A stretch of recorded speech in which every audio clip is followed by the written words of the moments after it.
జ్యోతి మల్హోత్రా ఉదంతం తర్వాత దేశవ్యాప్తంగా యూట్యూబర్లు ఇన్ఫ్లుయెన్సర్లపై నిఘా పెట్టాయి కేంద్ర నిఘా సంస్థలు. యూట్యూబర్ జ్యోతి మల్హోత్రా నుంచి విద్యార్థి సింగ్ వరకు చాలా మందిని పాకిస్తాన్ గూఢచర్యం కోసం వినియోగించినట్లు తేలింది. పాకిస్తాన్ వసూలిచ్చే కొద్దిపాటి డబ్బులకు ఆశపడి తమ జీవితాల్ని నాశనం చేసుకుంటున్నారు. Was this report.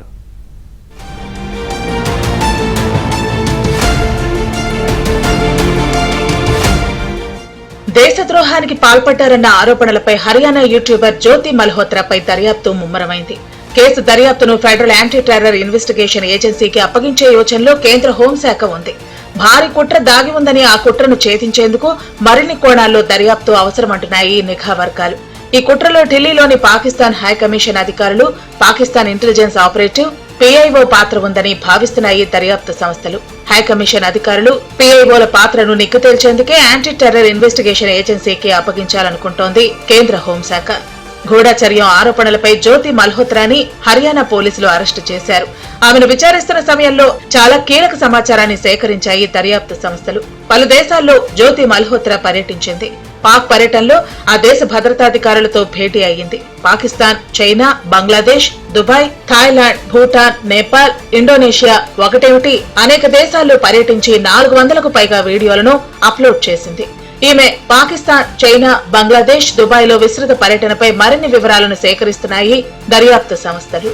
మన చుట్టుపక్కల ఎవరి మీద అనుమానం ఉన్నా కూడా అలాంటి వాళ్ళ గురించి, వాళ్ళ నడక ఎలా ఉంది, వాళ్ళ ప్రవర్తన ఎలా ఉంది, వీటి మీద అనుమానాలు ఉంటే ఇమీడియట్ గా మన నిఘా వర్గాలకి సమాచారం అందించండి. దగ్గరలో ఉన్న పోలీస్ స్టేషన్ లో వాళ్ళ గురించి ఇన్ఫర్మేషన్ ఇవ్వండి.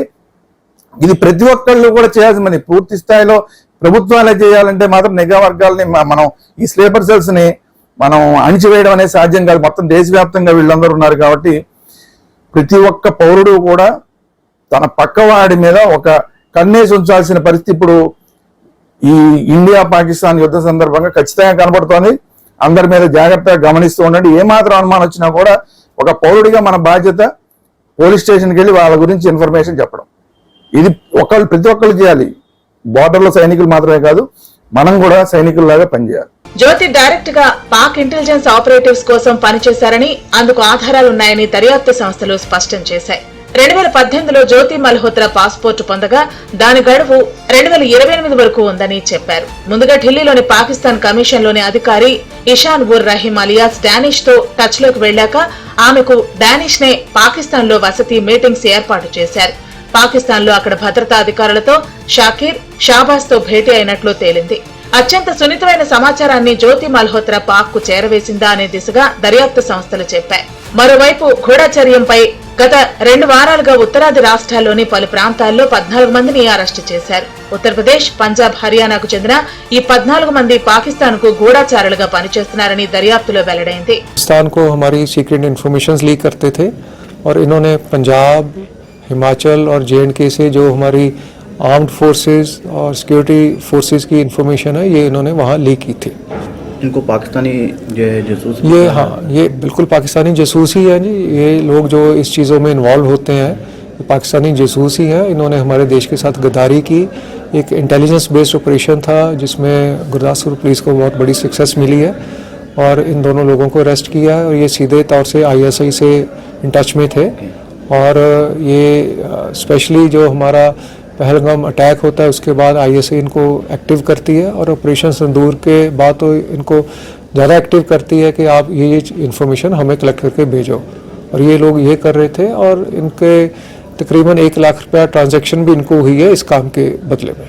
డానిష్ తో ఆపరేషన్ సింధూర్ గురించి చేసిన చాటింగ్ మల్హోత్రా డిలీట్ చేసినట్లు సమాచారం. కీలకమైన డిజిటల్ ఆధారాలను తారుమారు చేసే ప్రయత్నం చేసింది. జ్యోతి మల్హోత్రా ఆపరేషన్ సింధూర్ కు సంబంధించిన ప్రతి విషయాన్ని మినిట్ టు మినిట్ చాటింగ్ ద్వారా డానిష్ కు తెలిపేదని, అనంతరం ఆ చాటింగ్ హిస్టరీని తొలగించిందని తెలుస్తోంది. తన మొబైల్ ఫోన్ లో ఇతర కీలకమైన ఆధారాలను డిలీట్ చేసింది. భారత్ చేపట్టిన ఆపరేషన్ సింధూర్ గురించి దేశమంతా ప్రశంసలు కురిపిస్తుంటే ఆమె మాత్రం ఈ విషయాలను డానిష్ కు తెలిపేది. హిసార్లో బ్లాక్అవుట్ సమయం గురించి, అలాగే బ్లాక్అవుట్ సమయంలో పరిపాలనా కార్యకలాపాల గురించి, అధికారుల నుండి సైరన్లు, అధికారిక సందేశాల గురించి డానిష్ కు ప్రతిదీ పాక్ లో ఉన్న డానిష్ కు వివరించింది. డిలీట్ చేసిన సమాచారాన్ని ఫోరెన్సిక్ నిపుణుల సాయంతో తిరిగి పొందేందుకు ప్రయత్నిస్తున్నారు. జ్యోతి తన వీడియోల్లో ఎక్కువగా సరిహద్దు ప్రాంతాలు, వాటి భద్రతా ఏర్పాట్లపై దృష్టి సారించినట్లు వీడియోల్లో కనిపిస్తోంది. మే 17, 2014న వైశాఖి పండుగ కోసం జ్యోతి పాకిస్తాన్ కు వెళ్లింది. ఈ పండుగ 10 రోజులు జరుగుతుంది. అయితే జ్యోతి మాత్రం పాక్ లో 20 రోజులకు పైగా ఉంది. తర్వాత నెల రోజులు టూర్ కోసం చైనాకు వెళ్లింది.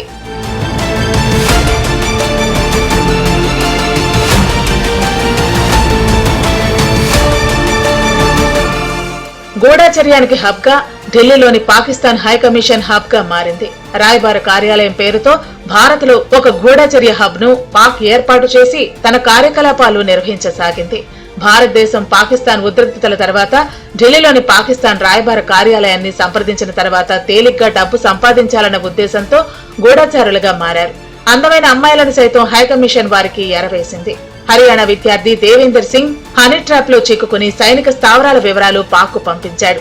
యూపీకి చెందిన షాజాద్ వ్యాపారవేత్త ముసుగులో పాకిస్తానీ వీసా, డబ్బు కోసం గూఢచర్యానికి పాల్పడ్డట్టు ఆరోపణలు ఎదుర్కొంటున్నారు.